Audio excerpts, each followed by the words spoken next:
Pastor. God bless you, Pastor. God bless, Pastor.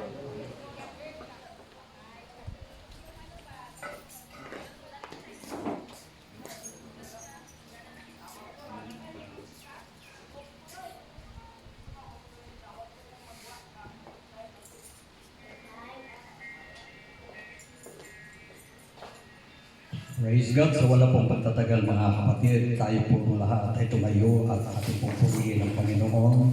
Nakilaing kagating ng Diyos. Wala po tayong kulat. Kayo po ang Diyos na hindi nagbabago. Kayo po ang Diyos noon, ngayon at magpakailanman. Kayo po ang Diyos na nagmamay-ari ng aming buhay at ang aming kalakasan, Panginoon. Nirededicate po namin sa inyo. Amin pong iniaalay, Panginoon. Inihandog po namin ang aming sarili, O Diyos, sapagkat wala na pong pinaka-the best na handog na pwede namin dalhin sa iyong altar, Panginoon, kundi ang aming mga sarili, ang aming buhay na mga pagpupuri at pagsamba, Panginoon. Lord, bago po namin ipagpatuloy, bago po kami makinig ng iyong mga salita, Panginoon, ikaw nawa ang mangusap sa aming mga puso. Kayo nawa ay magpipag-usap, Panginoon, sa amin ang direktamente, O Diyos. Panginoon, buksan niyo nawa ang aming mga isipan, ang aming mga puso, Panginoon. Nawa kami po ay lalapit sa iyo na may pagpapasakot at pagpapakumbaba, Panginoon. Lord, linisin niyo po ang aming mga sarili. Gawin niyo po kaming vessels, sisidlan, Panginoon, na maging daluyan, O Diyos, ng iyong mga salita. Purihin ka, Panginoon, Lord, ang bawat isa na narito, Panginoon. Ikaw pong mag-bless sa bawat isa sa amin, Panginoon. Lalo niyo pong pag-ibayuhin ang aming pananampalataya, na lalo po kami maging matatag at matibay sa aming paglilingkod sa lahat ng aming mga pinagdadaanan. Ikaw ay may dahilan kung bakit, Panginoon, nangyayari ang mga bagay sa aming buhay, dahil meron pang the best is yet to come. Meron po kayong napakagandang bagay, Panginoon, na inihanda mo po sa aming buhay. Samantalang kami ay patuloy niyo pang pinagkalooban ng buhay, Panginoon. Habang buhay, may pag-asa. Salamat, Panginoon, sa assurance na iyong bigay sa amin. At alam po namin, Panginoon, na hindi niyo po kami pababayaan, hindi niyo po kami iiwan, kundi bagkus sasamahan niyo po kami, Panginoon, sa anumang pakikipagbaka sa aming buhay. Naroon sa aming harapan, nakaumang ang tagumpay. Pinasasalamatan na po namin ang tagumpay, Panginoon. Salamat sa napakagandang, magagandang mga bagay na iyong inihanda po sa amin. Bagamat hindi pa namin nahahawakan, bagamat hindi pa namin nakikita, Panginoon, ngunit kami naniniwala na meron po kayong gagawin sa unahan, Panginoon. Makakamtan po namin ang tagumpay, Panginoon, sapagkat ikaw ang nagwabi. Ikaw ang Diyos mula sa way back 2,000 years. Nung sinabi mo na ikay nakabayumay sa krus, it is finished. Ang lahat, Panginoon, ay iyong napagtagumpayan na. Kaya kung ikay nagtagumpay, ang iyong mga anak ay maging matagumpay. Salamat, Panginoon, sa pag-asa. Salamat, Panginoon, sa empowerment. Salamat, Panginoon, na ang aming pong buhay, ang aming pong direksyon sa buhay, Lord, naka-align po sa iyong kalooban. Salamat po, Panginoon, lalo-lalo na maging sa mensahe, pinakahuling mensahe na aking dadalhin, Panginoon, sa lugar na ito. At alam ko po, Panginoon, na meron po kayong gagawin, O Diyos, sa unahan. Meron pong mangyayari, Panginoon. Hallelujah! Sapagkat ikaw ang Diyos na meron pong napakagandang inihanda, Panginoon, sa lahat na nagpapatuloy, sa lahat na naniniwala sa iyong mga pangako. At ngayon, Panginoon, tiniklaim ko na, I declare victory in the name of Jesus. One more time, let us worship. Hallelujah, hallelujah. Come on, come on. Yabay po natin ang ating the best offering. Ang ating pong handog, ang the best, walang iba, ang ating nakatapang. Malaya po kayo. Makaw po, mga kapatid. Praise God. Hallelujah. Amen.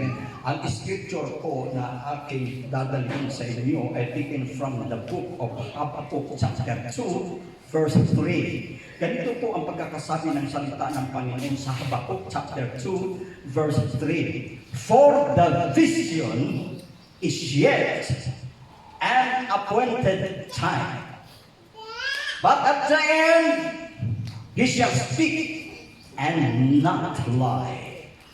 Though it tarry, wait for it. Everybody say, wait for it. Wait for it. Because it will surely come, it will not tarry. Palakpakan natin ang ating dakilang Diyos. Sapagkat ang pangitain ay nasa panahon takda. Everybody say, panahon takda. Pagka ang Diyos po, mga kapatid, ang nagtakda, wala kung sino mang makapagpigil niyan. Wala kung sino mang hahadlang. Sapagkat ang Diyos, mga kapatid, na may lalang ng langit at ng lupa, anuman ang kanyang bubuksan, ay walang sino mang makapagsasara. At anumang kanyang isasara, walang sino mang makapagbubukas. Kaya pag sinabi ng Panginoon, nakatakda, may itinakdang panahon. Wow! Excited ba tayo, mga kapatid? Yes. Praise God! Hallelujah! Excited po ako sa message na ito dahil pag ang Panginoon na nagtakda, walang mintis. Amen. Amen. At ang sabi niya, sapagkat ang pangitain, kaya sabi ng Bible, without vision, people perish. Kung walang pangitain, mga kapatid, mapapahamak ang ating bayan. Kaya ibig sabihin, mga kapatid, nakikita po natin ang mga bagay na nasa unahan. Mga bagay na hindi nakikita, mga kapatid, ng mga karnal na mga tao, datapwat ang mga spiritual na tao, nakikita niya ang mga bagay na nasa unahan. Hallelujah! Kaya nga po ang sabi po ni Apostle Paul, mga kapatid, sa Romans 8:24, sabi niya, we are saved by hope. But hope that is seen is not hope. For what a man seeth, why doth he yet hope for? But if we hope that we see not, then do with patience wait for it. Palakpakan po natin ang Panginoon. Amen. Hallelujah. Amen. Kaya meron tayong pag-asa, mga kapatid. Ang pag-asa natin ay nasa Panginoon. Siya po ang may hawak ng ating kinabukasan. Magulo talaga ito. Oy. Doon. Takot yan sa akin. Ayan.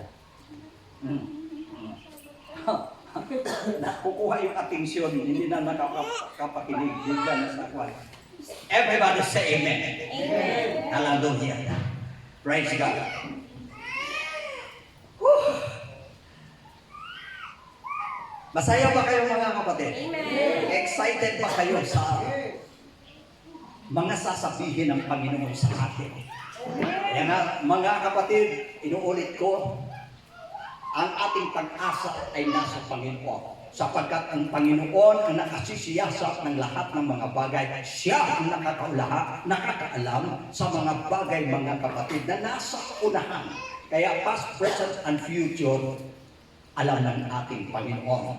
Kaya purihin ang ating Panginoon sapagkat siya nagbigay sa atin ng pag-asa. Anong pag-asa, mga kapatid? Na gusto ng Panginoon, na kailangan panghawakan po natin. Ang sabi po doon sa Habakuk, gusto ko pong i-expound, mga kapatid, ang verse na ito, dito po sa Habakuk chapter 2, na ang sabi po, mga kapatid, ito ay nasa panahon takda, na nagmamadali. Everybody say praise the Lord. Na nagmamadali sa pagtatapos. Wow! Hallelujah! Kaya, mga kapatid, kailangan yung patience natin. Huwag tayong ma-impatience, mga kapatid. Katulad sa mga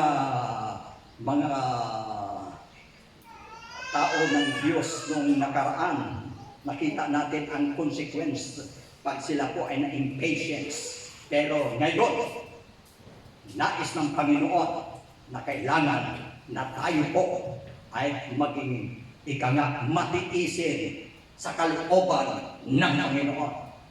Everybody say praise the Lord. Praise God. Hallelujah. Kaya sabi ng ating Panginoon, mga kapatid, na kung tayo po'y nananalangin sa mahabang panahon, yung mga prayers natin, mga kapatid, na tinutugon na hindi pa nagkaroon ng tinatawag na kasagutan, mga kapatid, meron pong paalaala ang salita ng ating Panginoon. Dahil ang sabi niya, mga kapatid, maghintay ka. Palakpakan natin ang Panginoon. Hintayin mo! Amen.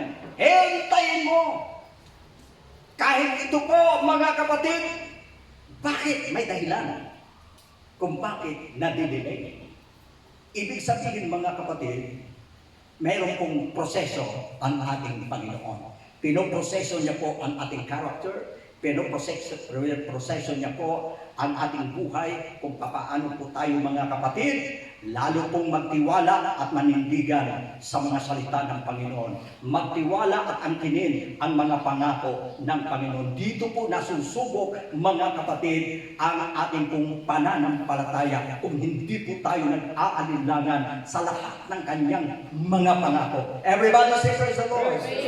Praise God. Hallelujah. Katulad, mga kapatid, kay Abraham, na kung saan hindi po nagbago ang kanyang pananampalataya kahit dinaan po siya sa napakaraming proseso, mga kapatid, nakamtan niya po ang pangako ng Panginoon. Palakpakan natin ang ating hallelujah. Amen.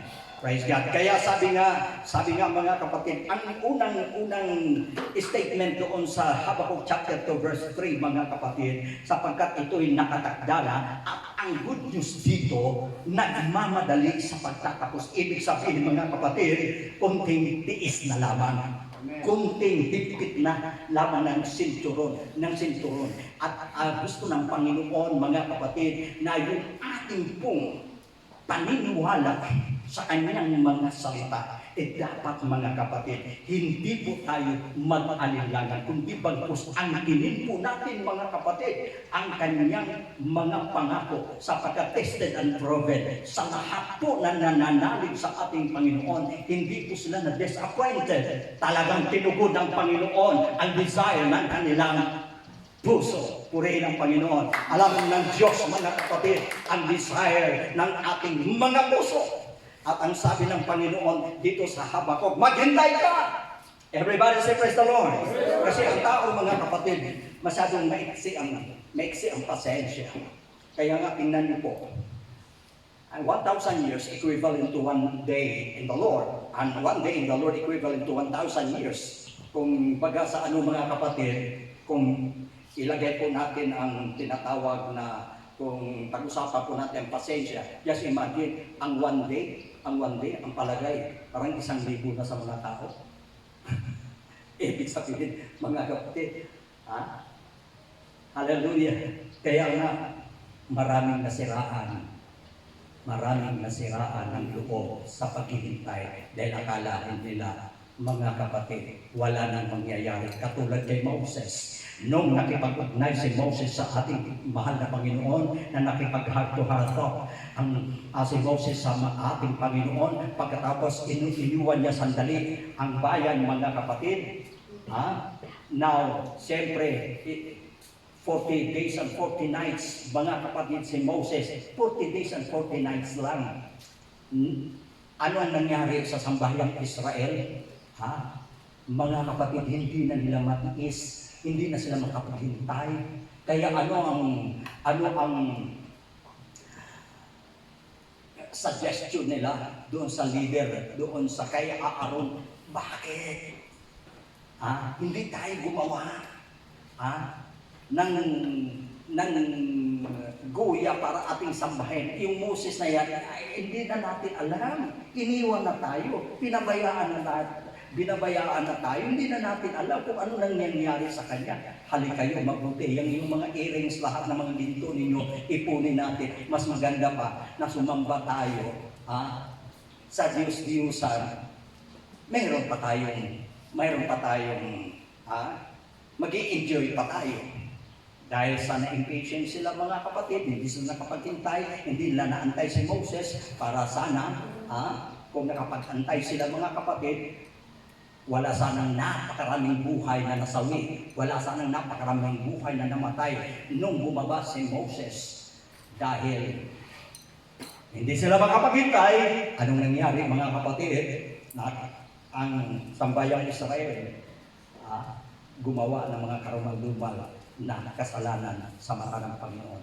Kaya instead na yung 10 utos mga kapatid na yun ang kung nakapaghintay lamang sana sila ay talagang pagpalain ng Panginoon ang sambayang Israel. Pero dahil sa hindi sila nakapaghintay, ang resulta mga kapatid, salot. Salot ang dumating sa kanila dahil napakaraming namatay during that time. Kaya may consequences po kapag hindi po tayo nakapaghintay. Ngayon mga kapatid, nagsalita na naman ang salita ng Diyos sa ating kapanahunan dahil ang pangitain ay nasa panahong takda na nagmamadali sa pagtatapos. Tingnan natin mga kapatid, nagmamadali sa pagtatapos. Huwag kang makinig. Everybody say praise the Lord. Sapagkat ang ating Panginoon mga kapatid, sa timing ng Panginoon, hindi siya nahuhuli at hindi rin siya nauuna. Perfect timing lagi ang Panginoon. Kaya pagkasunod po tayo sa timing ng Panginoon mga kapatid, makikita po natin ang milagro ng Diyos. Everybody say praise the Lord. Hallelujah. Everybody say praise the Lord. Praise God. Now, sa susunod na praises mga sentence mga kapatid, ang sabi roon, bagamat nagluluwat, ibig sabihin nadidelay. Dahil nakita niya baka hindi pa handa ang ating mga puso, mayroon pa tayong dapat na gagawin. Antayin mo na ang 12 years bago tayo makarinig. Bago tayo mga kapatid, mayroong gagawin ang Panginoon sa ating buhay. Proseso yan. Everybody say praise the Lord. Proseso. Pero mga kapatid, ang good news. Amen? Dahil sabi ng ating Panginoon, hintayin mo kapag nakapaghintay po tayo, na napili pa rin tayo na naglilingkod sa ating Panginoon. The best thing is yet to come. Merong mas lalong maganda na mangyayari at darating sa ating buhay. Hallelujah! Praise God! Praise God! Amen. Everybody say praise the Lord. Praise the Lord. If you find it hard to wait, everybody say praise the Lord. Praise the Lord. Kaya dito sa Habakkuk chapter 2, verse 3, mga kapatid, ito yung mensahe na makukuha natin. If you find it hard to wait, remember, everybody say, remember. Remember. God's delays are not His denial. Kung naantala man, kung pinoproseso, samantalang pinoproseso ang ating buhay mga kapatid at mayroon tayong mga pinagdadaanan, hindi ibig sabihin na ang tugon ng Panginoon sa ating pong pananalangin mga kapatid ay hindi. Everybody say praise the Lord. Kundi maghinuhubog muna tayo ng panahon mga kapatid, dahil ang tugon ng Panginoon kahit naantala hindi nangangahulugan na hindi niya sinasagot ang ating mga dalangin. Nangangahulugan lamang ito mga kapatid na ang ating pong spiritual tayo po nais ng Panginoon na tayo'y maging mature, na pagka dumating mga kapatid ang kasagutan ng ating Panginoon, hindi po tayo matutulad sa napakarami na kung saan mga kapatid sila po ay pinagpala. Ang nangyari mga kapatid, unti-unting nawawala ang pagmamahal nila sa Diyos. Unti-unting nawawala ang kanilang panahon sa Diyos. Unti-unting hindi na sila nagkakaroon ng tinatawag kabigatan sa paglilingkod sa Panginoon dahil nawiwili na ang kanilang puso doon sa tagumpay, doon sa mga sabihin natin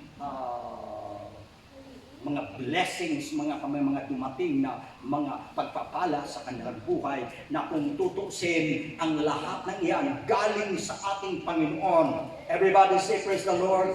Na kaya nga po mga kapatid, na ang sabi ng Panginoon, God's delays are not His denials para pagdating ng tamang panahon na itinakda ng Panginoon na ang ating mga dalangin ay Kanya pong sasagutin, mga kapatid. Ibig sabihin, ang ating pong pananampalataya hindi na po natitinag. Tibor na tayo po ay maglilingkod ng maayos sa Panginoon. Di mo, mga kapatid, maging malapit tayo sa Panginoon. Dahil ang danger kapag hindi po ang ating buhay, mga kapatid, ay hindi hinubog ng panahon at hindi po na proseso, marami pong nawawala sa paglilingkod sa Panginoon dahil nalilibang na sa tinatawag na kamunduhan, mga kapatid. Pero dahil sa tayo, everybody say praise the Lord. Tayo ay nakapagtiis, tayo nakapaghintay, tayo nakapagtiyaga, mga kapatid, at hanggang ngayon kahit ilang piraso lamang ang nakaupo dyan, tayo, mga kapatid, ay nagpapatuloy nangangahulugan. Ikaw ay isa sa recipient ng biyaya ng Panginoon.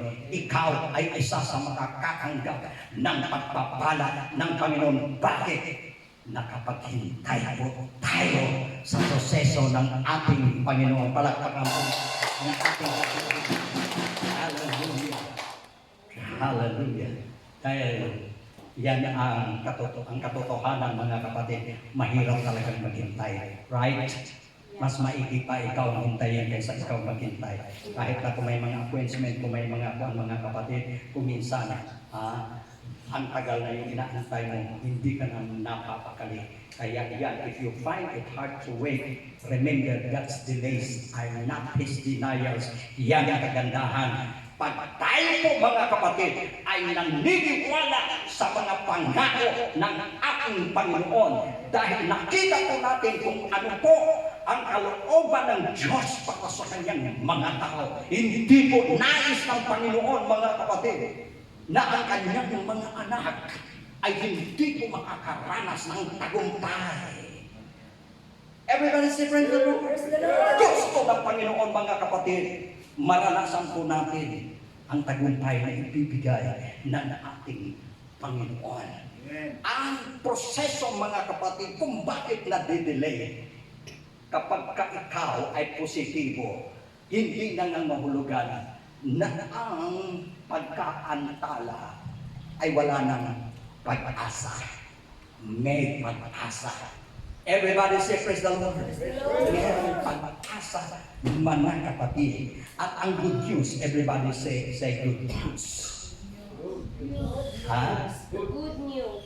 Ang good news, mga kapatid, ito kung bakit naantala, kung bakit hindi ka agad-agad natatanggap natin ang ating hinihingi at dinadalangin, mga kapatid. Dahil ito ang dahilan. Ang dahilan, mga kapatid, marami pang blessings na inihanda. Mas lalo pang maraming blessings ang inihanda ng Panginoon kung bakit naantala. Dahil kung ang ibibigay niyang pagpapala, mga kapatid, ay sapat ng kaunti lang, hindi po tayo lubusang magagamit ng ating mahal na Panginoon.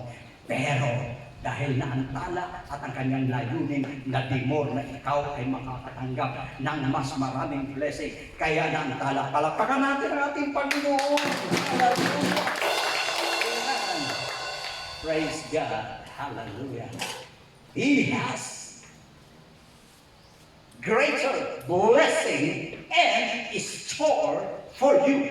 And you can be sure that one day, the waiting, everybody say, one day, One day. the waiting will end. Amen. Wow! Diyan na, mga kapatid. Amen. Diyan na maluwalhati ang ating Panginoon. Napakasarap ang tagumpay, mga kapatid, kung ito po ay iyong pinaghirapan. Napakasarap ang tagumpay kung ito'y iyong pinaglaban. Everybody say praise the Lord. Hallelujah. Mangyayari, mga kapatid, and you will start praising and worshiping God. Ang sarap, mga kapatid, magpuri. Hindi ibig sabihin tested ng panahon ang ating ginawa, mga kapatid. Kahit sa ganitong kalagayan, patuloy pa rin tayo nagpupuri sa ating Panginoon. How much more kung natupad ang mga pangako ng Panginoon, sinagot ang ating mga pananalangin, mas lalo po tayong magpupuri, maglilingkod sa ating Panginoon.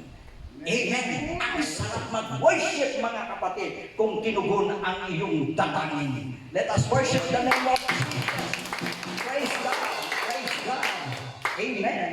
Kaya po in Psalms chapter 35 verses 27 and 28, ito, alam niyo po, mga kapatid, pag tinugon ang iyong prayers, kapag ikaw ay pinagbala ng Panginoon, sino ang natutuwa? Sino ang nagagalak? Mga kapatid, mismo ang may-ari ng langit at ng lupa at ang may-ari ng ating buhay. Siya po ang nasisiyahan, siya po ang natutuwa kapag ang iyong dalangin, mga kapatid, ay sinagot at ang iyong pananalangin na samantalang tayo po ay binigyan ng pagkakataon ng Panginoon dito sa mundong ibabaw, mga kapatid, maranasan po natin ang napakalaking tagumpay, ang pagpapala ng Panginoon. Ano po ba ang kanyang kalooban para sa ating buhay, mga kapatid? At yan po ang ating nakikita sa unahan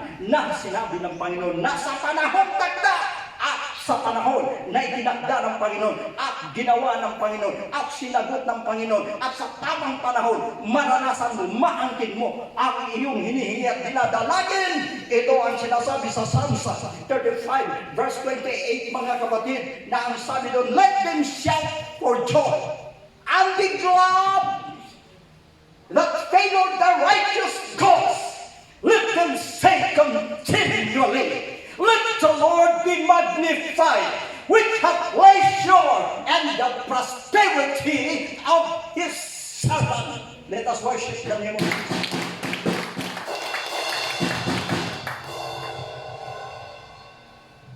Grabe ang kagalakan ng Panginoon, mga kapatid. Ano ang sinasabi ng banal na kasulatan? Kapag ka ang iyong hinihingi at dinadalangin, kapag ka ang iyong layunin, mga kapatid, para ang pangalan ng Panginoon ay maluwalhati upang may taas at makilala ng madla ang ating Panginoon. Of course, mga kapatid, kailangan na ang anak ng Diyos ay pagpapalain. Palakpakan natin ang Panginoon.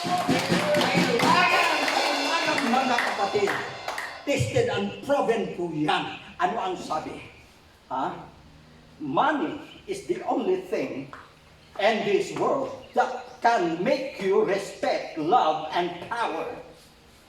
Kaya, gagamitin po, mga kapatid, ng Panginoon ang mga bagay na ito para siya po ay luwalhatiin, para siya po ay makakilala, para siya po ay dakilain. Everybody say praise the Lord. Praise the Lord. Amen. Siyang may-ari ng langit at ng lupa at ng lahat ng mga bagay, mga kapatid. Ang mga pagpapala, ang mga material blessings, ang mga financial na ito, mga kapatid, hindi ito inihanda para lang sa mga masasama. Ito'y inihanda, kailangan lamang natin, mga kapatid, maniwala sa salita ng Panginoon. Maniwala tayo at angkinin ang pangako ng Panginoon dahil siya ang may-ari ng lahat ng ito. Kaya, ang mga pagpapala, mga kapatid, ayon po sa Matthew 9:29, Jesus said, according to your faith, be it unto you.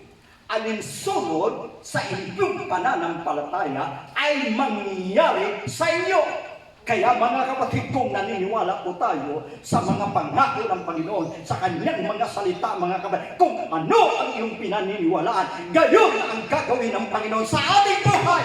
Kung naniniwala tayo, mga kapatid, na in these last days, ayon po sa prophecy ni Prophet Joel, ang sabi po sa Joel chapter 2, mga kapatid, ang sabi niya, I will restore to you which the locusts have eaten, the cankerworm, the palmer worm, which my great army I sent, and and ye shall eat plenty and be satisfied, and praise the name of the Lord, that which hath dealt wondrously with you, and my people shall never be ashamed. Ano po ang pangako ng Panginoon? Prophecy po ni Prophet Joel before the great and terrible day. Bago po ang mangyari ang kakilakilabot na mangyayari sa sanglibutan. Pangako ng Panginoon, i-restore niya ang mga nawala sa mga anak ng Diyos. Pagpapalain ng Panginoon ang kanyang mga anak para ang kanyang mga anak, ang mga taong hindi naniniwala, ang mga taong na sanglibutan ay titingala sa Panginoon na ang iyong nakilalang Diyos, na ang ating pinaglilingkuran ng Diyos. Siya po, mga kapatid, ang nagmamay-ari ng lahat ng mga bagay at dapat po maranasan ng mga anak ng Diyos. Hindi lamang ang mga taong hindi naglilingkod sa Kanya, yung mga taong hindi mananampalataya, dahil nakikita po natin ang realidad na kung sino pa yung hindi malapit sa Diyos, kung sino pa yung hindi manampalataya, para sila pang umuosbong, sila pa ang pinagpapala, sila pa ang lumalago, sila pa ang nagkakaroon ng biyaya. Hindi po, mga kapatid, hindi po tayo dapat managhili. Hindi po tayo dapat magsisilo sa kanila. Ang tingin natin ang pangako ng Panginoon, dahil ang karapat-dapat hindi sila, tayo. Ang problema naman, mga kapatid, hindi po natin pinanghawakan, hindi po tayo naniniwala ng lubusan. Kaya itong pinakahuling mensahe na akin pong dadalhin sa lugar na ito, mga kapatid, paniwalaan po natin ang salita ng Panginoon. Dahil pag ikay naniwala at hindi nag-alinlangan, at ang sabi niya, ayon ika sa iyong pananampalataya, mangyayari sa inyo ang gayon.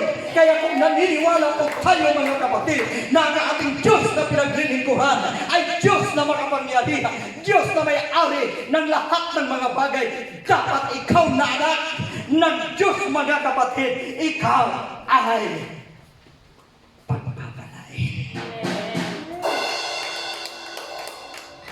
Hallelujah. Hallelujah. Everybody say praise the Lord. Amen. Mga kapatid, sinasabi ngayon ng salita ng Panginoon, sino ba ang may kagustuhan? Sino ba ang natutuwa na ang kanyang lingkod ay pinagpapala?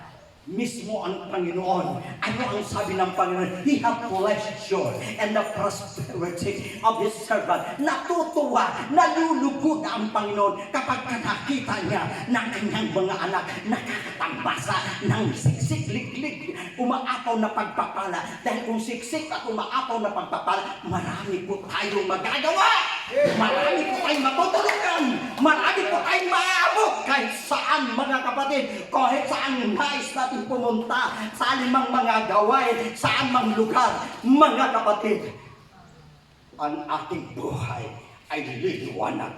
Bakit? Nag-reflect ang glory ng Panginoon. Paano mag-reflect ang glory ng ating Panginoon? Kung iyong nakamit at nakamtan mo, mga kapatid, pinaniwalaan mo na yung puso na ikaw anak ng Diyos. At kung ikaw ay anak, ikaw ay karapat-dapat sa kanyang pagpapala. Hallelujah. Hallelujah. Everybody say praise the Lord. Praise God. Amen. Now, ang sabi, mga kapatid, dagdagan pa natin ng references. Psalms chapter 30, verses 5 and 6. Ganito ang pagkakasabi ng salita ng Panginoon. For His anger endureth for a moment,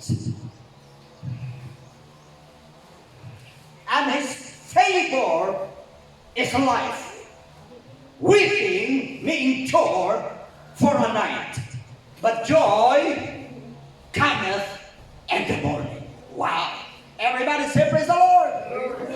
Pag-iyak ay magtatagal ng magdamag, ngunit ang kagalakan darating kinaumagahan, may pag-asa. Everybody say praise the Lord!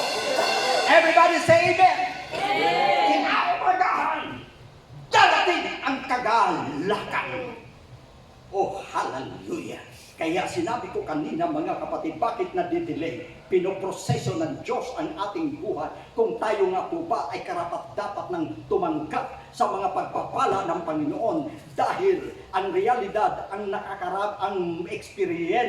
experiences ng nakakarami mga kapatid, nag-iiba ang ugali, nag-iiba ang paglilingkod kapag ka nakakatanggap na ng maraming blessings. Para bagang hindi na po pwedeng ang kanyang pride mga kapatid, walang makakabangbang, walang makakatibag sa kanyang tinatawag na pride. Gusto siya ang nasusunod. At marami mga kapatid ang natutokso kapag ka hindi po na proseso, hindi po naging mature sa kalooban ng Panginoon. Pag ikay pinagkatiwalaan ng biyaya, tama po yung sinabi sa 1 Timothy mga kapatid, for the love of money is the root of all evil. Amen. Ang ugat ng lahat ng kasamahan, take note, love, pagka minahal mo, kapag ka ang biyaya ko, ang pera mga kapatid, ginawa mong Panginoon, at ikaw ay ginaging servant mga kapatid, delikado po ang buhay ng sino man. Bakit? Dahil may kapangyarihan ang pera. Amen. Nagagawa ng pera ang lahat mga kapatid, ang lahat ng kasamaan, ang lahat ng pagrebuilde sa harapan ng Panginoon, nagagawa ng pera. Amen. Pero mga kapatid, para sa mga anak ng Diyos, kung ang pera po ay ugat ng lahat ng kasamaan, para sa mga anak ng Diyos na hinubog ng panahon, ang pera po ay ugat ng lahat ng kabutihan. Amen. Amen!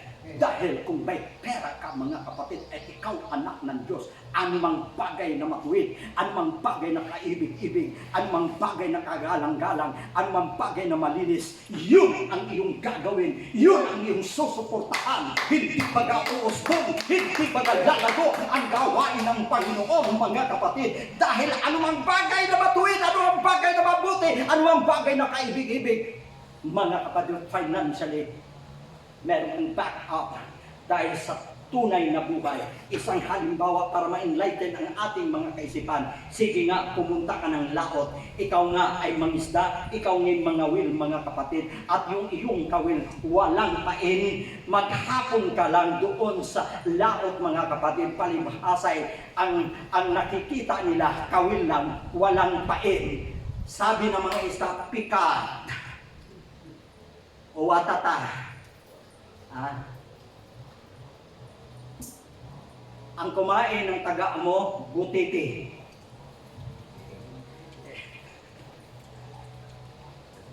Naintindihan ba natin mga kapatid? Kahit maghapon kang nasa laot kung walang pain, wala kang mahuhuling isda. Kaya nga po mga kapatid, natutuwa ang Panginoon. Siya mismo ang natutuwa kapag ka ang mga anak na Diyos, ang mga anak ng Diyos ay pinagkatiwalaan niya ng maraming blessings. Dahil marami pong mga kaluluwa ang makakawil. Maraming mga kaluluwa ang mahuhuli.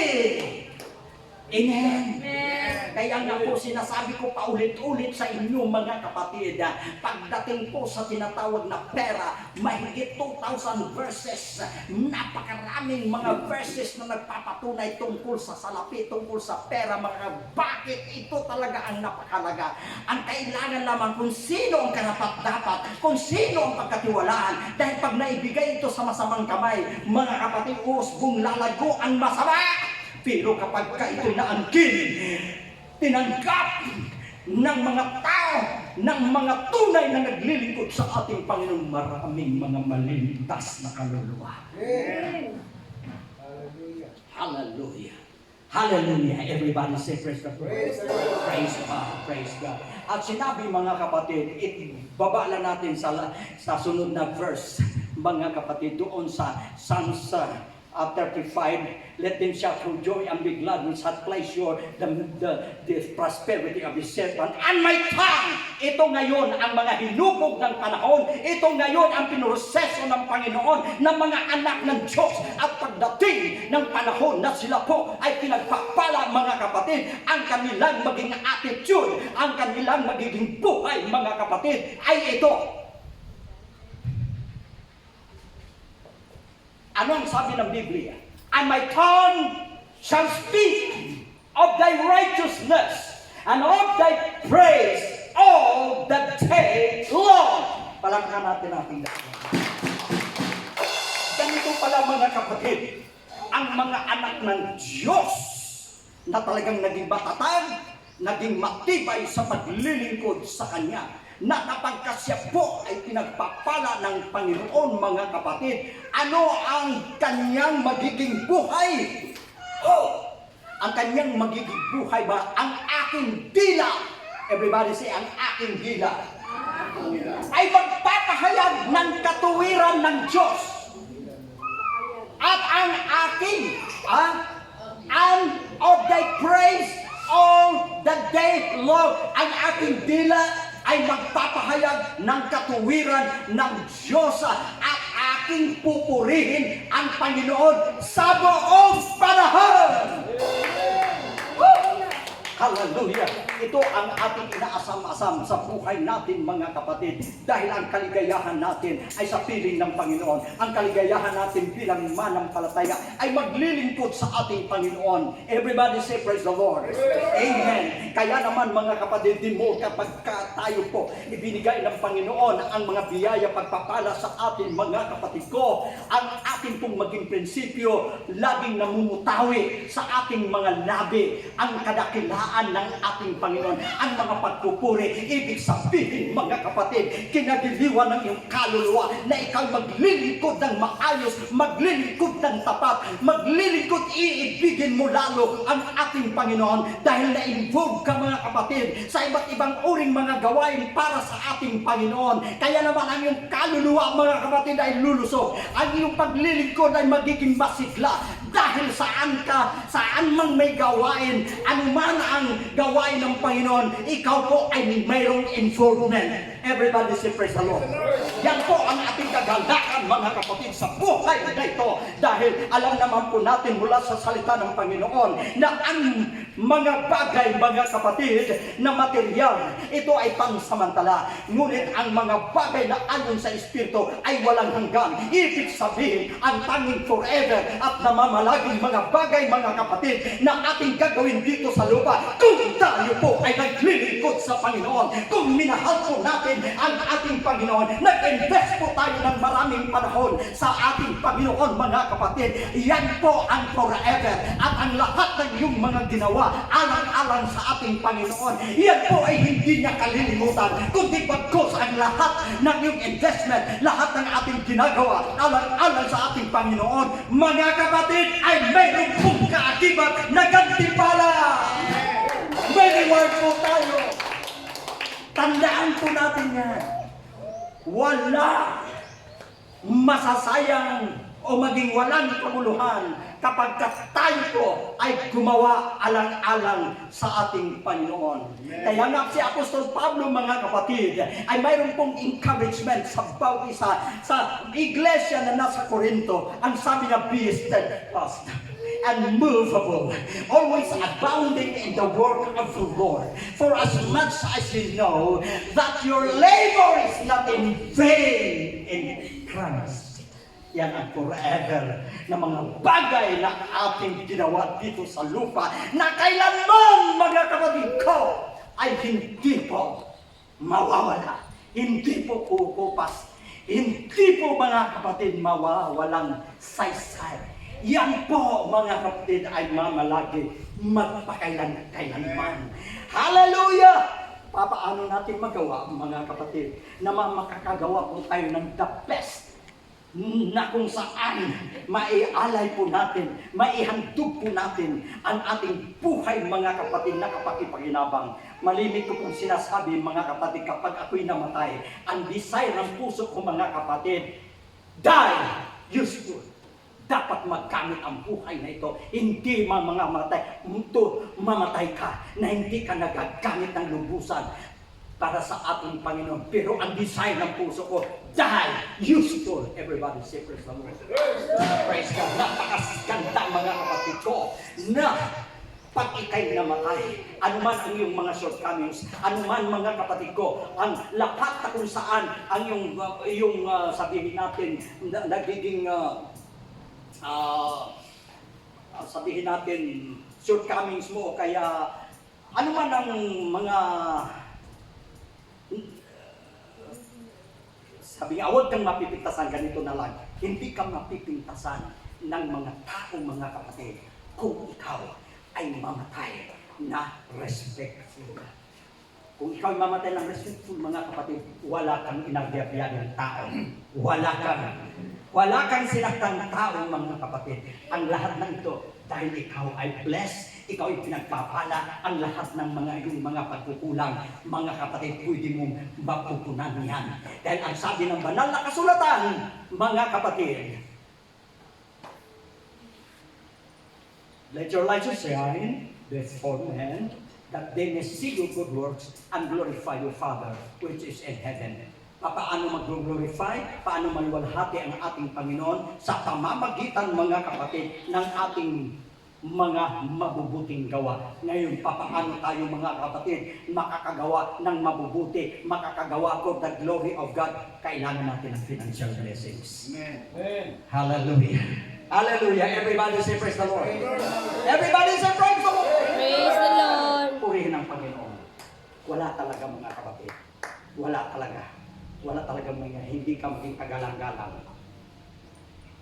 May kasabihan, kung ikaw'y pinanganak na pobre, poor, wala kang pagkakamali, wala kang kasalanan. Pero pag ikaw'y namatay na pobre pa rin, something wrong, ikaw ang mayroong pagkakamali. Ikaw ang mayroong kasalanan. Kaya nga po, mga kapatid, ibinigay sa atin ang mga salita ng Diyos dahil ito ay punong-puno ng pangako ng Panginoon. At ito hindi lamang para sa iba, ito talaga direktamente para sa iyo. Ang importante lamang, mga kapatid, na dapat kang tanggapin mo, paniwalaan mo, personal sa iyong buhay. Huwag kang tumingin sa iba. Ang pangako niyan, every promise and the Bible is mine. Ang bawat pangako ng Panginoon, ang kinin mo na personal, ang kinin mo na ito'y para sa atin. Amen. Napakaraming mga pangako ang Panginoon. Yan ang gusto ng Panginoon. Dahil kung hindi po tayo nag-alinlangan sa mga salita ng Diyos at sa kanyang mga pangako, maraming mga opportunities na darating sa iyong buhay. Amen. Everybody say praise the Lord. Everybody say praise the Lord. Praise the Lord.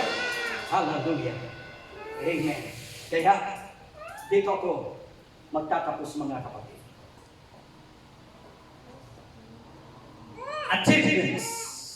Everybody say achievements. Ibig Achievement. sabihin na achievements, mga kapatid, kahangahangang gawa o tagumpay. Kaya sino ang karapat-dapat? Sino ang nagwawagi? Sino ang nakaka-achieve dito? Makinig kayo. Achievements come to those who are unafraid. Pagka ikay matatakutin, hindi ka mag-take rest, mga kapatid, hindi mo makakabit ang tagumpay. Everybody say praise the Lord. Praise the Lord. Sabi naman, lagi na akong failure at saka ko, ayaw ko na yan, wala ka naman. No, ang taong nagwawagi, hindi umaayaw. At ang taong umaayaw, hindi nagwawagi. Yan ang simpleng kasabihan. Pero totoo yan. Kaya kung sabihin mo the world of achievements, listen to this church. Kung gusto po natin, mga kapatid, magtagumpay, dapat walang takot. Achievement comes to those who are unafraid. So those who have courage, grabe, no? So those who have courage to exert, grabe. Kaya hindi yung obra, mga kapatid, yung manampalataya ka lang, maniwala ka lang, wala ang kalakip na gawa. Hindi, mag-exert ka talaga ng effort. Gagawa ka talaga. Mayroon ka talagang itatanim. Dahil kung hindi, mga kapatid, huwag kang umasa. Everybody say praise the Lord. To exert the strength and power, hindi basta-bata, against countless obstacles. Yan ang totoo. Ang mga achievers, mga kapatid, exert the strength and power. Mga obstacles ang dami, mga kapatid. Mga harang, mga hadlang, mga balakid, ang dami. Ngayon, mga kapatid, sa isang harang palag, hindi ka na mga pagpupursige. Marami. countless. Pag sinabi natin countless, hindi mabilang mga kapatid na mga obstacles o hindi mabilang na mga hadlang.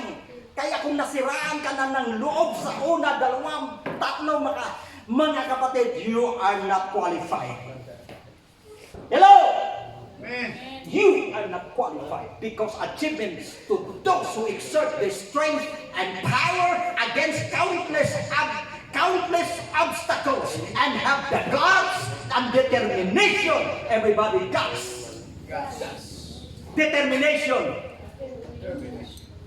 Oh, tumahimik na kayo. Ano, matulog na lang tayo.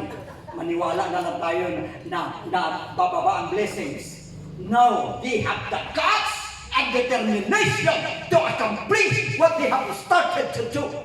Kaya mga kapatid, kung meron kang tinutumbok sa unahan, kaya nga minsan si Winston Churchill's mga kapatid in-invite sa napakalaking university, seven words lang ang kanyang binitawan. Pero ang lahat ng mga graduates sa university hanggang mamatay na lamang sila, hindi nila makakalimutan ang talumpati ni Winston Churchill. 7 words. Ano ang sinabi niya? Never, never, never give up. Akala na natulala ang mga estudyante, mga kapatid, tapos na kanyang talumpati. Never, never, never, never give up. Palakpakan natin ang Panginoon. Against countless obstacles and of the guts and determination to accomplish what they have started to do. Why? Because achievements belong to the optimist. Kung ikaw, mga kapatid, gusto mong umasenso, gusto mong makamit ang pagpapala ng Panginoon, pag ikaw ay negatibo, hindi ka positibo, mga kapatid, hindi ka para dito. Dahil ang achievement, para lang yan sa mga optimist. Ang pessimist, mga negatibong tao yan. Pero ang optimist, ang pessimist, mga negatibo. Optimist, mga kapatid, hallelujah, kahit bundok pwedeng ilipat. Hallelujah, kahit mahirap madali. Kahit posible, yan ang mga optimist. At yan ang gusto nyo, mga kapatid, pakinggan natin last verse. Pakinggan natin para maging optimist tayo. Mismo ang ating Panginoon ang nag-iwan sa lahat ng gustong makamit ang achievements, na gustong makamit ang pagpapala. Ito ang kanyang iniwan. Mark chapter 11, verses 22, 23, and 24. Number 1, have faith in God. Everybody say, have faith in God. 23. Verily I say unto you, if you whatsoever shall say unto this mountain, be thou removed and be thou cast into the sea, and shall not doubt in his heart, but believe that those things which he saith shall come to pass, he shall have them whatsoever he saith. Tagalogin natin, mga kapatid, manampalataya kayo sa Diyos, wika ng ating Panginoon. Katotohanan ang sinasabi ko sa inyo. Kung ang sino man magsabi sa bundok na ito, lumipat ka, mapasumpa ka sa dagat, at huwag mag-alinlagan sa kanyang puso, kundi mananampalataya na ang kanyang sinabi ay mangyayari, ay kakampihin niya. Kaya kung negatibo ka, hindi ka naniniwala, hindi mo niyakap ang mga salita ng Diyos, disqualified ka. What things soever you desire, when we pray, believe that He receiveth them, and ye shall have them. Yan ang salita ng makapangyarihan sa lahat. Ano man iyong hinihingi at pinadalangin, huwag kang kaalinlangan, huwag kang magkatugili, huwag kang mag-double-minded. Kundi ano ang sabi? Maniwala ka na iyong tatanggapin at gagawin sa iyo. Let us worship. Amen.